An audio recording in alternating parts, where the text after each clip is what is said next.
ప్రముఖ ఆధ్యాత్మిక కేంద్రం శారదాపీఠం. ఆ పీఠానికి స్వయం ప్రకటిత అధిపతి స్వరూపానంద స్వామి ఒడిశాపై కూడా కన్నేశారు. ఆ సాములోరు చూపు పక్కనే ఉన్న ఒడిశాపై పడితే సరదాగా అక్కడ ఒక కర్చీఫ్ ముందుగానే వేశారు. నాటి ఒడిశా మంత్రి శారదాపీఠానికి అత్యంత రహస్యంగా విచ్చేశారు. అసలు అక్కడ ఏం జరిగింది? ఆ రహస్య భేటీలో ఎవరు ఏం మాట్లాడుకున్నారు? అత్యంత రహస్యంగా జరిగిన ఆ భేటీలో ఏం జరిగింది అనే చర్చ ఇప్పుడు విశాఖలోనే కాదు ఒడిశాలోనూ నడుస్తోంది.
ఒడిశాలో శారదాపీఠం సేవలు విస్తరించేందుకు స్థలం కోసం నాటి ఒడిశా రాష్ట్ర ఆరోగ్య శాఖ మంత్రి నభా కిషోర్ దాస్తో శారదాపీఠం అధిపతి భేటీ అయ్యారు. ఒడిశాలో శారదాపీఠం ఆధ్యాత్మిక సేవలు, హైందవ ప్రచారాన్ని విస్తృతం చేయడానికి అన్ని ఏర్పాటు పూర్తయినట్టు తెలుస్తోంది. అందుకు తగ్గట్లుగానే అక్కడి ప్రభుత్వం కూడా అప్పట్లో సానుకూలంగా స్పందించింది. బట్ వర్కౌట్ కాలేదని తెలుస్తోంది. అందుకోసం శారదా పీఠాధిపతులు నాటి ఒడిశా మంత్రులతో గత కొద్ది రోజులు సంప్రదింపులు జరిపారు. కానీ వర్కౌట్ కాలేదు. సరికదా, ఇప్పుడు ఇక్కడ వైజాగ్లోనే వివాదం ముదిరేసరికి ఒడిశాలోనూ ప్రభుత్వం మారేటప్పటికీ సాములోరి పథకం పారలేదని తెలుస్తోంది. దీనిపై మరింత సమాచారం మా పొలిటికల్ ఎడిటర్ అరవింద్ అందిస్తారు. రెండు తెలుగు రాష్ట్రాల్లో గత ముఖ్యమంత్రులని దగ్గర చేసుకొని పలు కార్యక్రమాలు నిర్వహించినటువంటి స్వరూపానందకి సంబంధించిన అంశం ఇప్పుడు మరోటి వెలుగులోకి వస్తోంది. ఒక పక్కన రెండు తెలుగు రాష్ట్రాల్లో ముఖ్యమంత్రుల సేవలో తరించుతూ ముఖ్యమంత్రులతో సేవలు చేయించుకుంటూ అదే సందర్భంలో కొంత భూమిని, మరికొన్ని లబ్ధిని, కొంత పరపతిని పొందినటువంటి స్వరూపానంద ఇప్పుడు మరొక అంశంతో బయటకు వస్తోంది. అదే ఒడిశా రాష్ట్రానికి ఈ కార్యక్రమాన్ని విస్తరించడానికి ప్రయత్నించినటువంటి అంశం. ఒక పక్క ఒడిశాలో ప్రభుత్వ భూమిని కొంత కేటాయించడం ద్వారా ఆయన ఎంట్రీ జరగాలనేటటువంటి ఒక ఆధ్యాత్మిక లాబీకి సంబంధించిన అంశం వెలుగులోకి వస్తుంది. అదే సందర్భంలో ఆయన స్వరూపానందతోటి భేటీ అయినటువంటి నాటి మంత్రి కిషోర్ దాస్కు సంబంధించిన వ్యవహారం కూడా బయటకు వస్తుంది. ఈ మొత్తంలో కీలకంగా గమనించాల్సిన అంశం ఏంటంటే, రెండు రాష్ట్రాల్లో ముఖ్యమంత్రులని తన అనుయాయులుగా, తన భక్తులుగా మార్చుకొని ఏదైతే లాబియింగ్ చేశారో, ఏవైతే పైరవి కార్యక్రమాలు చేశారో, ఏవైతే ఆధ్యాత్మిక దేవాదాయ శాఖని మొత్తాన్ని, దేవాదాయ శాఖని మొత్తాన్ని తన గుప్పట్లో పెట్టుకొని దేవాలయాల్లో జరిగేటటువంటి ప్రతి అంశాన్ని తన నిర్ణయం మేరకే చేసుకున్నారో, టీటీడీలో సభ్యత్వం, టీటీడీ ట్రస్ట్ బోర్డు సభ్యత్వం విషయం నుంచి మొదలు పెడితే టీటీడీలో భూమి కేటాయింపు వరకు ప్రతి విషయంలోనూ తన మాట ఎలా చెల్లుబాటు చేసుకున్నారో అదే రకమైనటువంటి వ్యవహారాన్ని ఒరిస్సాకి విస్తరించజేయాలని స్వరూపానంద భావిస్తే, అందుకు అక్కడ మంత్రిగా ఉన్నటువంటి కిషోర్ దాస్ని వాడుకోవాలని చూశారు. కిషోర్ దాసు స్వరూపానందతో భేటీ అయ్యారు.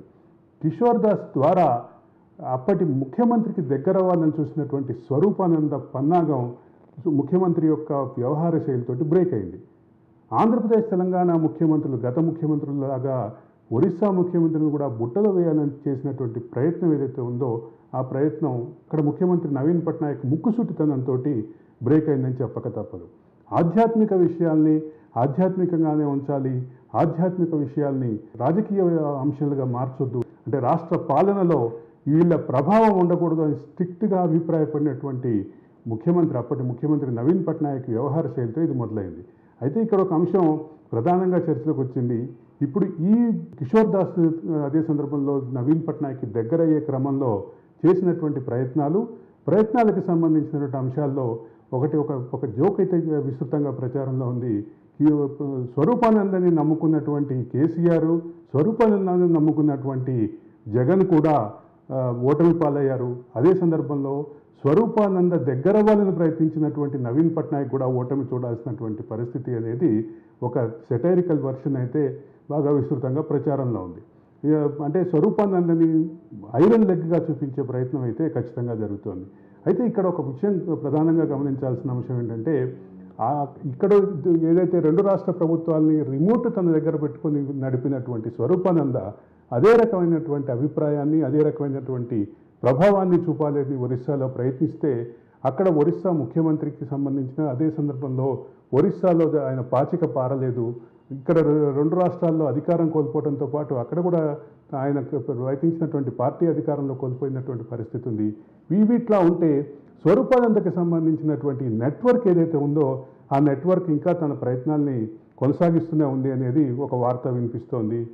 బీహార్ రాష్ట్రంలో, ఒరిస్సా రాష్ట్రంలో ఎంటర్ కావడానికి చేస్తున్నటువంటి ప్రయత్నాలు, అదే సందర్భంలో ఒరిస్సాకి సంబంధించినటువంటి ప్రాథమికమైనటువంటి అంశాలు. ఒరిస్సా విశాఖ నగరానికి చాలా దగ్గరలో ఉంటుంది కాబట్టి విశాఖలో శారదాపీఠంకి అక్కడి నుంచి యాక్సెసిబిలిటీ ఎక్కువ ఉంటుంది. తద్వారా మొత్తం 3 రాష్ట్రాలకి సంబంధించినటువంటి యంత్రాంగాన్ని అంతా తన చేతిలో పెట్టుకోవాలని స్వరూపానంద చేసిన ప్రయత్నం ఈ రకంగా బెడిసికొట్టిందని చెప్పక తప్పదు. అమూల్య. విశాఖ శారదాపీఠం స్వయం ప్రకృత స్వామి నోట మాటి మాటికి వినిపించే మాట రాజశ్యామల యాగం. అసలు ఇదేం యాగం అని ఆరా తీస్తే ఆయనకు ఇది కేవలం పైకి కనిపించే ఒక సాకు అని పండితులు అంటున్నారు.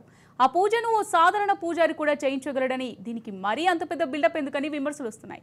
అయితే ఇదే విషయాన్ని చాలా మంది చెబుతూ ఈ స్వరూపానందుడికి అంతకు మించిన పెద్ద పూజలు, హోమాల వల్ల అయ్యే పని కాదని అంటున్నారు.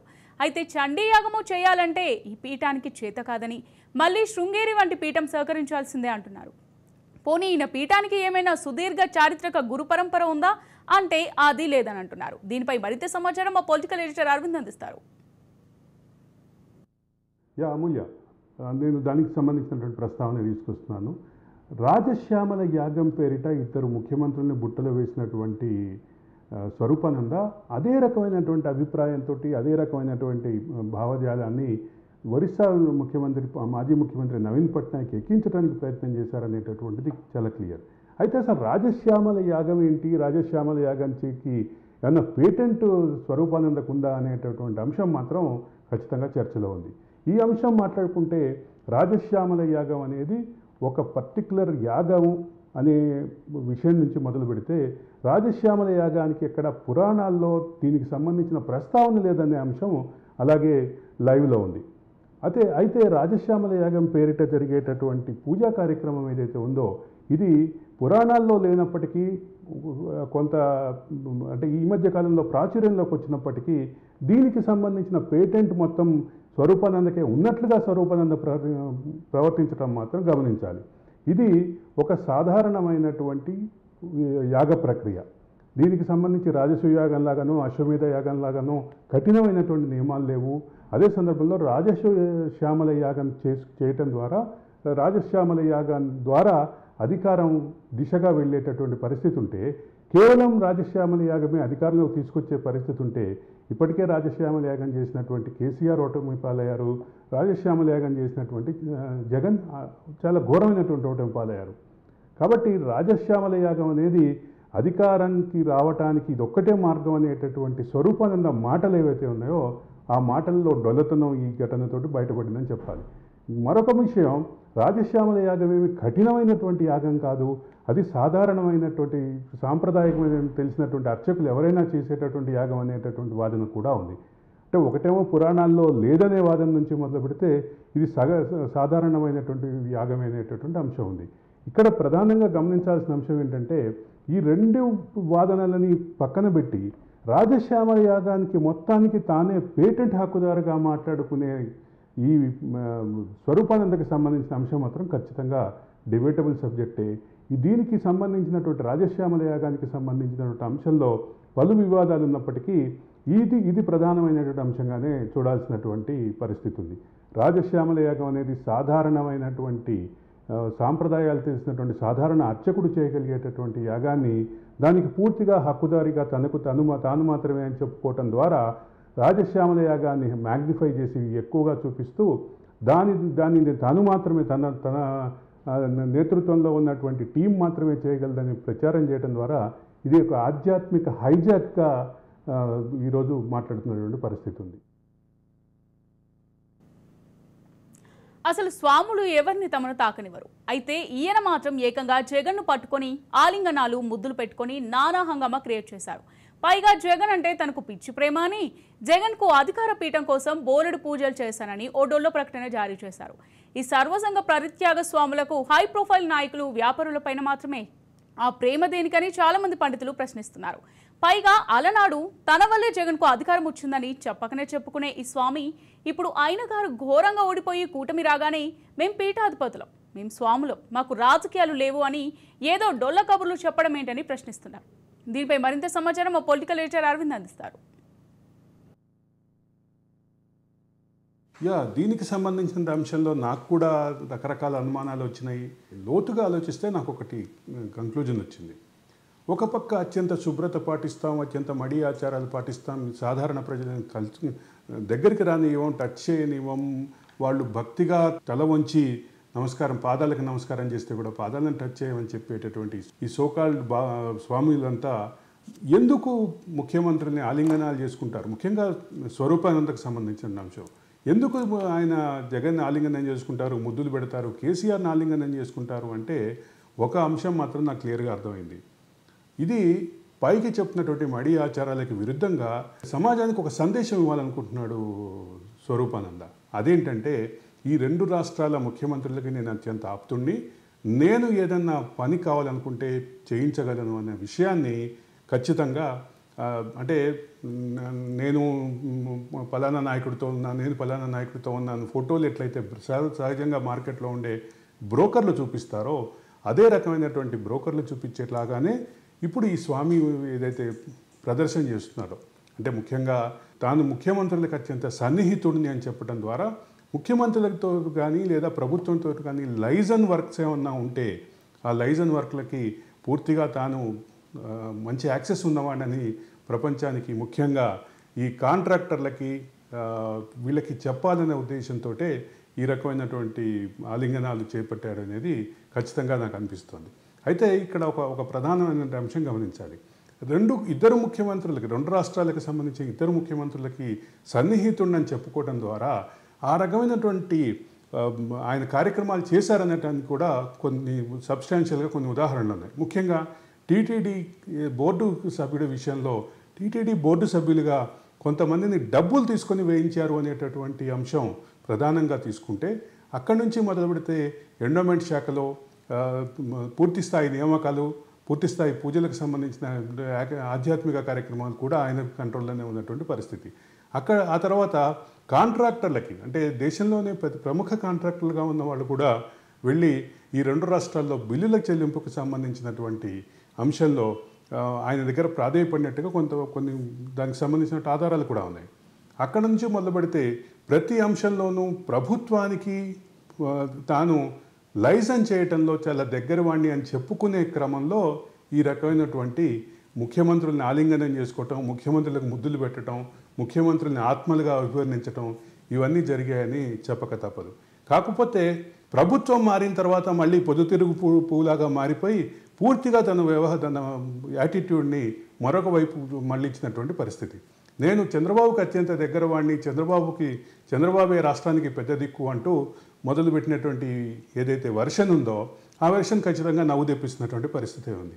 గతంలో చంద్రబాబును ఓడించడానికి మొత్తం మా శారదాపీఠం అంతా ఏదైతే తాపత్రయపడిందో, ఏదైతే కష్టపడిందో అని చెప్పినటువంటి స్వరూపానంద ఇప్పుడు 2019లో చంద్రబాబు గెలుపుకి నేను పూజలు చేశాను, నేను యాగాలు చేశాను అని చెప్పడం ద్వారా ఒక ఏ రకమైనట్టు సిగ్నల్ ఇస్తున్నారో అర్థం చేసుకోవాల్సిన పరిస్థితి ఉంది. అంటే గతంలో రెండు ప్రభుత్వాలని పూర్తిగా రిమోట్ పెట్టుకుని చేతిలో పెట్టుకుని ఆడించినటువంటి ఈ స్వరూపానంద అదే సందర్భంలో పనుల విషయంలో, కాంట్రాక్టుల చెల్లింపుల విషయంలో, కాంట్రాక్టులు దక్కటం విషయంలో ఏదైతే లైజనింగ్ చేశారో, ఒక మాటలో చెప్పాలంటే సహజంగా మామూలు మాటల్లో చెప్పాలంటే బ్రోకరిజం చేశారో, అటువంటి స్వరూపానంద ఇప్పుడు ఈ వెర్షన్ తోటి రావటం మాత్రం ఖచ్చితంగా ఇప్పుడు నేను చంద్రబాబు కూడా దగ్గరవాణ్ణి అని చెప్పడానికి ప్రయత్నం చేసినటువంటి పరిస్థితే కనిపిస్తోంది. అదే సందర్భంలో గతంలో ఆయన చేసినటువంటి అరాచకాలకు సంబంధించి, ముఖ్యంగా ఈ పైరవీలకు సంబంధించిన అంశం ఏదైతే ప్రభుత్వం తవ్వుతుందని భావించి ముందస్తు జాగ్రత్తగా ఆయన ఈ రకమైనటువంటి అభిప్రాయం వ్యక్తం చేశారు అనేది, ఈ రకమైనటువంటి భావం వ్యక్తం చేశారు, చంద్రబాబుని కాకబట్టడానికి ప్రయత్నం చేస్తున్నారు అనేది రాజకీయ వర్గాల్లో చర్చ అయితే ఉంది. ఈ మొత్తంలో స్వరూపానందకి సంబంధించినటువంటి అంశంలో కీలకంగా గమనించాల్సింది ఏంటంటే, తాను ప్రభుత్వాలకి దగ్గరగా మసులుతారు, ప్రభుత్వానికి దగ్గరగా మసిలే క్రమంలో అది ప్రపంచానికి తెలియజెప్పి తను క్లయింట్స్ని ఆకర్షిస్తారు అనేది చెప్పక తప్పదు అమూల్య.